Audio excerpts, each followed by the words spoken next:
পাশ ঘেসে চলে গেল সীমানার বাইরে, পরে গোলকিক নিচ্ছেন ওয়েস্ট ইলেভেনের সোহান। স্টোবার সোহান উঁচু করে বাড়িয়েছেন, উদ্দীপ্ত সতীর্থ খেলোয়াড় 11 নম্বর জার্সি পরিহিত, তার পেয়ে গেছেন এখনো বল, কিন্তু আক্রমণে ওয়েস্ট ইলেভেন কিন্তু না, সেখানে বাধাপ্রাপ্ত। কাউন্টার অ্যাটাক, আক্রমণ পাল্টা আক্রমণের মধ্যে খেলা করিয়ে চলেছে ওয়েস্ট ইলেভেন বনাম হাসনাবাদ খেলোয়াড় সমিতি। এই মুহূর্তে ডিবক্সের ভিতরে কিন্তু না, চমৎকার একটি শট নেওয়ার প্রচেষ্টা, দারুণ একটি প্রচেষ্টা ছিল, কিন্তু অল্পের জন্য লক্ষ্যভ্রষ্ট। এই মুহূর্তে ওয়েস্ট ইলেভেনের অনুকূলে সুন্দর করে নিজেদের মধ্যে বোঝা পড়া, কিন্তু রাখতে পারলেন না বাদন্ত। কাউন্টার অ্যাটাক,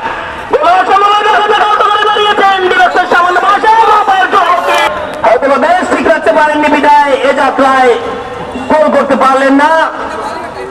তাও একটি সুযোগ ছিল বলবো, চমৎকার ভাবে পাস দিয়েছেন 8 নম্বর জার্সি পরিহিত খেলোয়াড় হাসনাবাদের, এই মুহূর্তে 6 নম্বর জার্সি পরিহিত খেলোয়াড় হাসনাবাদের অনুকূলে।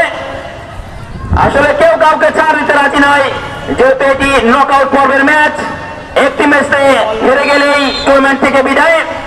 আপনারা নিশ্চয় জানেন এই টুর্নামেন্টটি 23টি দলের অংশগ্রহণে শুরু হয়েছে, নকআউট এই মাসব্যাপী চলবে ইনশাআল্লাহ, প্রতিদিন খেলা আছে,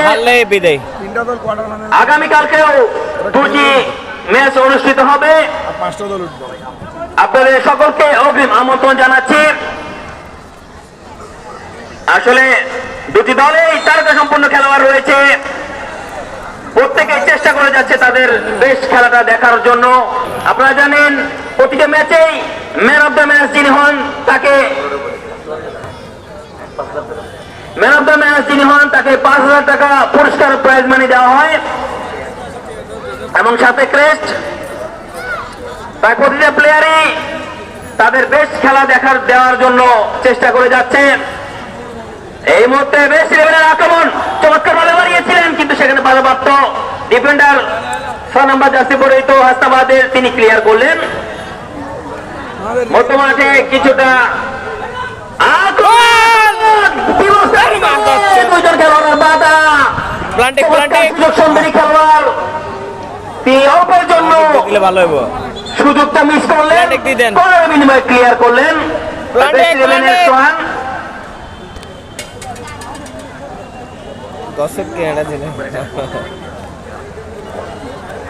একজন খেলোয়াড় আঘাতপ্রাপ্ত হচ্ছে শাহিন ভাই,